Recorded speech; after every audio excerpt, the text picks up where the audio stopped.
विकल्प बहुत मिलेंगे मार्ग भटकाने के लिए, संकल्प एक ही काफी है मंजिल तक जाने के लिए।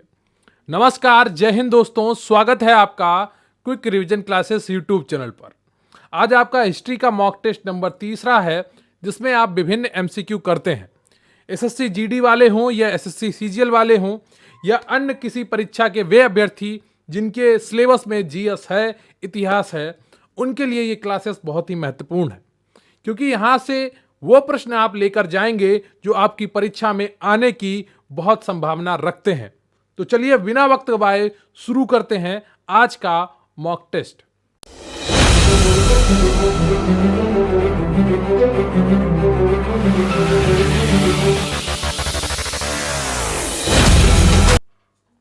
तो इससे पहले कि मैं आपका पहला प्रश्न पढ़ूं, मेरा आपसे निवेदन है कि प्लीज वीडियो को लाइक कर लीजिए और चैनल को सब्सक्राइब कर लीजिए। आपका पहला प्रश्न है, महात्मा गांधी के राजनीतिक गुरु कौन थे? बताइए, महात्मा गांधी के राजनीतिक गुरु कौन थे?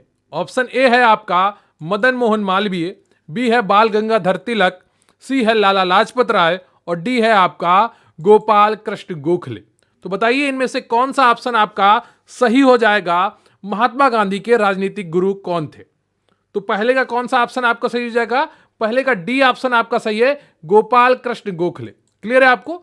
डी ऑप्शन आपका बिल्कुल सही है। अगला प्रश्न है आपका, सारे जहां से अच्छा हिंदोस्तां हमारा के रचनाकार कौन है?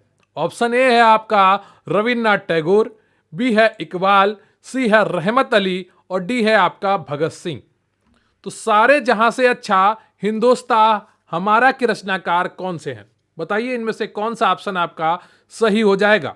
ये सभी प्रश्न आपके बहुत ही इंपॉर्टेंट है, कई बार परीक्षाओं में पूछे हुए प्रश्न है, इसलिए आने वाली किसी भी परीक्षा के लिए इन प्रश्नों की संभावना सदैव ज्यादा रहेगी। तो बताइए कौन सा ऑप्शन आपका सही हो जाएगा? सारे जहां से अच्छा हिंदोस्तां हमारा के रचनाकार कौन है?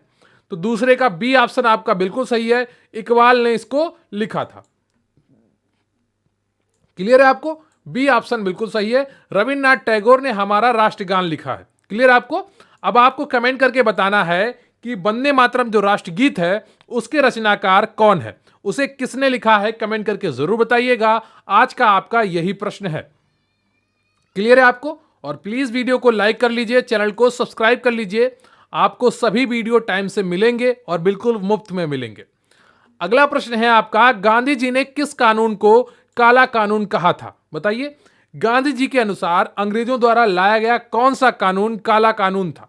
ऑप्शन ए है आपका रॉलेट एक्ट, बी है मांटेग्यू घोषणा, सी है हंटर आयोग और डी है आपका कम्युनल अवार्ड। तो इनमें से कौन सा ऑप्शन आपका सही हो जाएगा? बताइए, गांधी जी ने किस कानून को काला कानून कहा था? तो तीसरे का कौन सा ऑप्शन आपका सही हो जाएगा? तीसरे का जो सही ऑप्शन है आपका वो ए है, रॉलेट एक्ट। क्लियर आपको? ए ऑप्शन आपका बिल्कुल सही है, रॉलेट एक्ट।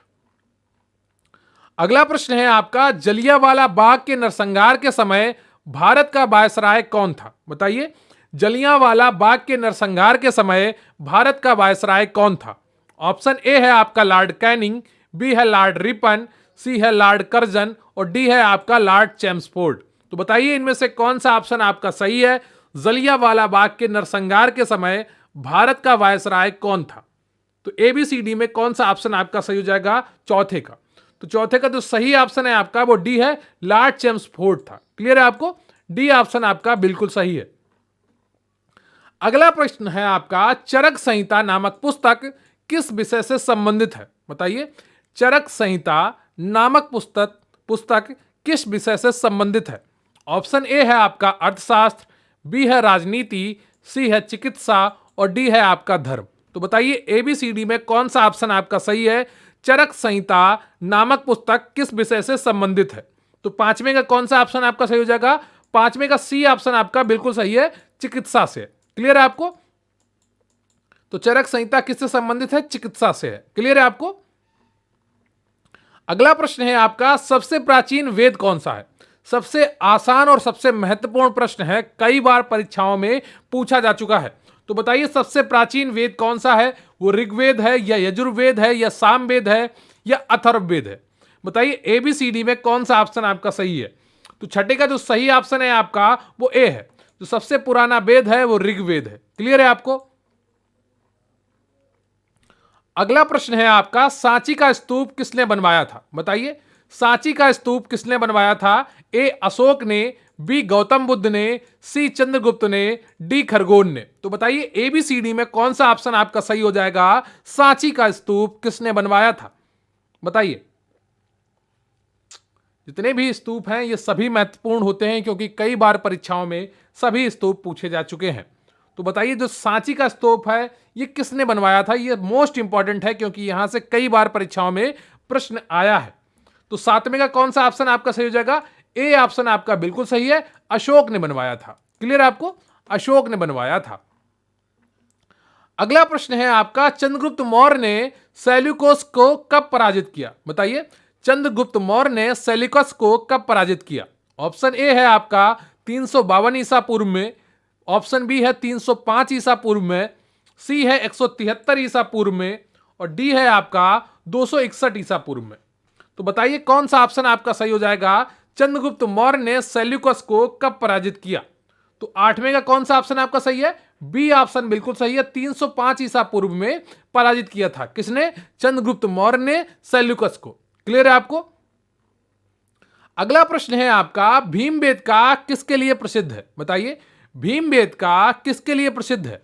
ऑप्शन ए है आपका गुफाओं के शैल चित्र के लिए, बी है खनिज के लिए, सी है बौद्ध प्रतिमाओं के लिए और डी है आपका सोन नदी का उद्गम स्थल है इसलिए प्रसिद्ध है।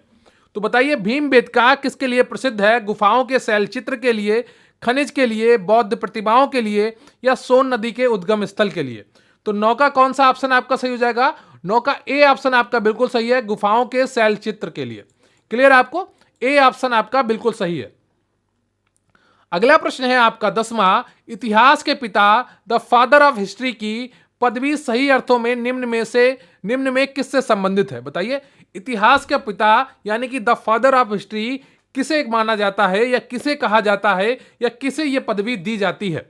ऑप्शन ए है आपका हेरोडोटस, बी है यूरिपिडिस, सी है आपका थ्यूसिडाइडिस और डी है आपका सुकरात। तो बताइए एबीसीडी में कौन सा ऑप्शन आपका सही हो जाएगा?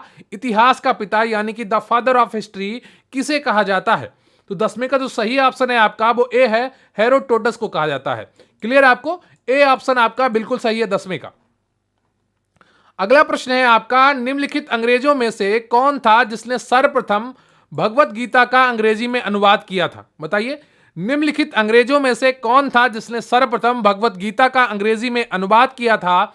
ऑप्शन ए है आपका विलियम जोन्स, बी है चार्ल्स विल्किंस, सी है आपका अलेक्जेंडर कनिंगम और डी है आपका जॉन मार्शल। तो बताइए एबीसीडी में कौन सा ऑप्शन आपका सही हो जाएगा? निम्नलिखित अंग्रेजों में से कौन था जिसने सर्वप्रथम भगवत गीता का अंग्रेजी में अनुवाद किया था? तो बताइए कौन सा ऑप्शन आपका सही हो जाएगा 11वें का?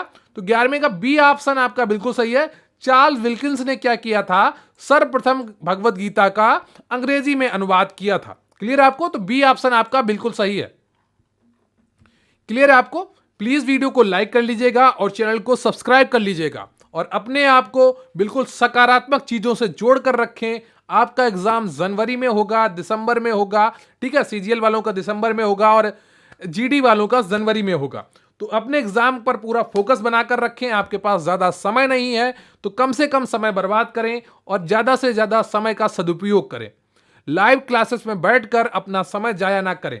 वहां पर प्रश्न आपको 25 से 30 ही कराए जाते हैं और जो काम 25 से 30 मिनट में हो सकता है वो काम वो 50 से 60 मिनट में करते हैं। तो अपने 25 से 30 मिनट बचाकर कोई अन्य काम करिए क्योंकि समय बहुत ही महत्वपूर्ण होता है। लाइव क्लास में कमेंट पढ़े जाते हैं और जिससे आपका समय जाया होता है। क्लियर है आपको? तो प्राचीन भारत में निम्नलिखित में से कौन सी एक लिपि दाईं ओर से बाईं ओर लिखी जाती है? Option A Brahmi, B Nanda Nagari, C है शारदा और डी एक खरोष्ठी। बताइए प्राचीन भारत में निम्नलिखित में से कौन सी एक लिपि दाईं ओर से बाईं ओर लिखी जाती थी? तो एबीसीडी में कौन सा ऑप्शन आपका सही हो जाएगा? तो एबीसीडी में 12वें का डी ऑप्शन आपका बिल्कुल सही है, खरोष्ठी लिपि। क्लियर है आपको? खरोष्ठी लिपि दाईं ओर से बाईं ओर लिखी जाती थी। ये चीजें आपको याद होनी चाहिए। अगला प्रश्न है आपका, मुद्रा राक्षस नामक पुस्तक का लेखक कौन था? बताइए, मुद्रा राक्षस नामक पुस्तक का लेखक कौन था? ऑप्शन ए है आपका विशाख दत्त, बी है कौटिल्य, सी है बाण भट्ट और डी है आपका कल्हड़। तो बताइए एबीसीडी में कौन सा ऑप्शन आपका सही हो जाएगा? मुद्रा राक्षस नामक पुस्तक का लेखक कौन था? विशाख दत्त, कौटिल्य, बाण भट्ट, कल्हड़। तो 13वें का कौन सा ऑप्शन आपका सही हो जाएगा?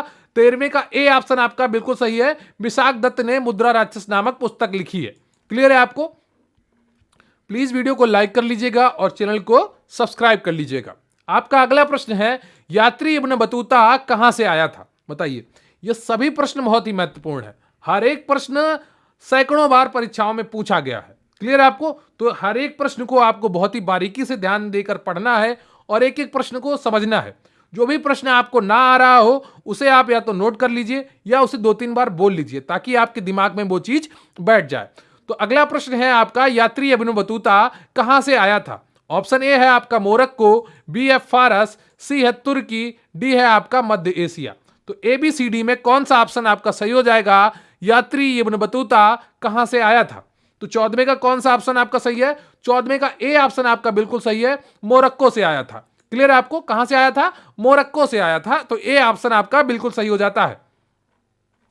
अगला प्रश्न है आपका, निम्नलिखित में से कौन अपने को बुत सिकन यानी कि मूर्ति भंजक कहता था? बताइए। निम्नलिखित में से कौन अपने को बुत सिकन यानी कि मूर्ति भंजक कहता था? ऑप्शन ए है आपका महमूद गजनवी, बी है मोहम्मद गौरी, सी है कुतुबुद्दीन ऐबक, डी है इनमें से कोई नहीं। मूर्ति भंजक का मतलब हुआ कि जो मूर्ति तोड़ने वाला है, मूर्तियों का भंजक करने वाला है। तो निम्नलिखित में से कौन अपने को बुत सिकन यानी कि मूर्ति भंजक कहता था? तो 15वें का कौन सा ऑप्शन आपका सही हो जाएगा? 15वें का ए ऑप्शन आपका बिल्कुल सही है, महमूद गजनवी। क्लियर है आपको? महमूद गजनवी स्वयं को बुत सिकन कहता था क्योंकि यह मूर्तियों पूजकों को मारता था और उनकी मूर्तियों को तोड़ता था। क्लियर है आपको? अगला प्रश्न है आपका, किसने इक्तादारी प्रथा चलाई थी? बताइए। किसने इक्तादारी प्रथा चलाई थी? ऑप्शन ए है आपका फिरोज तुगलक, बी है मोहम्मद बिन तुगलक, सी है इल्तुतमिश और डी है आपका गयासुद्दीन बलबन। तो बताइए एबीसीडी में कौन सा ऑप्शन आपका सही हो जाएगा? किसने इक्तादारी प्रथा चलाई थी? फिरोज तुगलक, मोहम्मद बिन तुगलक, इल्तुतमिश, गयासुद्दीन तुगलक, बलबन, गयासुद्दीन बलबन। तो एबीसीडी में कौन सा ऑप्शन आपका सही हो जाएगा? 16वें का सी ऑप्शन आपका बिल्कुल सही है, इल्तुतमिश ने इक्तादारी प्रथा चलाई थी। क्लियर है आपको? तो सी ऑप्शन आपका बिल्कुल सही हो जाता है। अगला प्रश्न है आपका, भारत में गुलाम वंश का संस्थापक कौन है? बताइए। भारत में गुलाम वंश का संस्थापक कौन था? ऑप्शन ए है आपका कुतुबुद्दीन ऐबक, बी है इल्तुतमिश, सी है कैकुबाद और डी है आपका आराम शाह। तो एबीसीडी में कौन सा ऑप्शन आपका सही है? भारत में गुलाम वंश का संस्थापक कौन था? तो 17वें का जो सही ऑप्शन है आपका वो ए है, कुतुबुद्दीन ऐबक है। क्लियर है आपको? ए ऑप्शन आपका बिल्कुल सही है, कुतुबुद्दीन ऐबक भारत में गुलाम वंश का संस्थापक था। अगला प्रश्न है आपका, निम्न में से किसे हिंदी खड़ी बोली का जनक कहा जाता है? बताइए। निम्न में से किसे हिंदी खड़ी बोली का जनक कहा जाता है? ऑप्शन ए है आपका अमीर खुसरो, बी है जायसी, सी है कबीर, डी है रहीम। प्लीज वीडियो को लाइक कर लीजिए और चैनल को सब्सक्राइब कर लीजिए। कमेंट करके जरूर बताइएगा कि आपको ये हिस्ट्री के मॉक टेस्ट कैसे लगते हैं, प्रश्नों का स्तर कैसा लगता है। मुझे आपके कमेंट्स का इंतजार रहेगा। तो बताइए निम्न में से किसे हिंदी खड़ी बोली का जनक कहा जाता है? ऑप्शन ए है आपका अमीर खुसरो, बी है जायसी, सी है कबीर और डी है आपका रहीम। तो एबीसीडी में कौन सा ऑप्शन आपका सही है? 18वें का। तो 18वें का ए ऑप्शन आपका बिल्कुल सही है, अमीर खुसरो को हिंदी खड़ी बोली का जनक कहा जाता है। क्लियर है आपको? इनका जन्म जो हुआ था वो उत्तर प्रदेश में हुआ था। क्लियर है आपको? कासगंज के पास। अगला प्रश्न है आपका, पटियाली जगह थी, अमीर खुसरो का जन्म कासगंज पटियाली उत्तर प्रदेश में हुआ था। अगला प्रश्न है आपका, द्वैध शासन नीति को किसने समाप्त किया था? ऑप्शन ए है आपका लॉर्ड माउंटबेटन ने, बी कर्जन ने, सी लॉर्ड वारेन हेस्टिंग्स ने और डी है आपका लॉर्ड रिपन ने। तो बताइए एबीसीडी में कौन सा ऑप्शन आपका सही है? द्वैध शासन नीति को किसने समाप्त किया था? Lord Mountbatten, Lord Curzon, Lord Warren Hastings, Lord Ripon. तो एबीसीडी में कौन सा ऑप्शन आपका सही है? 19 का। तो 19 का सी ऑप्शन आपका सही है, वारेन हेस्टिंग्स ने द्वैध शासन नीति को समाप्त किया था। क्लियर आपको? तो सी ऑप्शन आपका बिल्कुल सही हो जाता है। अगला प्रश्न है आपका, बंगाल का विभाजन कब हुआ था? बताइए, बंगाल का विभाजन कब हुआ था? ऑप्शन ए है आपका 15 अगस्त 1905, बी है 15 सितंबर 1905, सी है 15 अक्टूबर 1905 और डी है आपका 15 नवंबर 1905। तो बहुत ही इंपॉर्टेंट प्रश्न है, कई बार परीक्षाओं में पूछा गया और आपके जनरल नॉलेज के लिए भी यह प्रश्न बहुत ही महत्वपूर्ण है। तो बताइए इनमें से कौन सा ऑप्शन आपका सही हो जाएगा? एबीसीडी में से बंगाल का विभाजन कब हुआ था? तो 20 का जो सही ऑप्शन है आपका वो सी है, 15 अक्टूबर 1905 को बंगाल का विभाजन हुआ था। क्लियर है आपको? तो एबीसीडी में जो सही ऑप्शन है आपका वो सी है। क्लियर है आपको? तो ये रहा आपका पूरा हिस्ट्री का मॉक टेस्ट नंबर 3, जिसमें आपने 20 प्रश्नों को देखा और जो सभी प्रश्न महत्वपूर्ण थे वो आपके सामने रखे गए हैं। आप एसएससी जीडी के अभ्यर्थी हो या एसएससी सीजीएल के, आपके लिए हिस्ट्री बहुत ही इंपॉर्टेंट है, क्योंकि यह सिलेक्शन में एक अहम रोल अदा करेगी। आपके पास बहुत अच्छे मौके हैं अपने आप को प्रिपेयर करने का, अपने आप को साबित करने का, अपने लक्ष्य को हासिल करने का। खुद को पॉजिटिव बनाकर रखें, अच्छे लोगों से जुड़ें और अच्छी आदतों को अपनाएं। निश्चित रूप से आपको सफलता मिलेगी। सफलता आपकी वहां से होकर गुजरती है जहां से होकर आप दिन भर गुजरते हैं। तो अपने आप को अच्छे जगह से गुजारिए और एक अच्छे माइंड के साथ अपना रिवीजन करते रहिए। रिवीजन बहुत जरूरी है, रिवीजन के साथ ही आप सफलता हासिल कर सकते हैं। तो प्लीज वीडियो को लाइक कर लीजिएगा और चैनल को सब्सक्राइब कर लीजिएगा। कमेंट करके जरूर बताइएगा कि 20 में आपके कुल कितने प्रश्न सही हुए, और इसके अलावा जो राष्ट्रीय गीत है वंदे मातरम, उसके रचनाकार कौन है, इसका उत्तर भी कमेंट बॉक्स में जरूर लिखिएगा। मुझे आपके कमेंट्स का इंतजार रहेगा। तो बहुत बहुत धन्यवाद आपका। प्लीज वीडियो को लाइक कर लीजिएगा, चैनल को सब्सक्राइब कर लीजिएगा। Thank you very much. जय हिंद, जय भारत।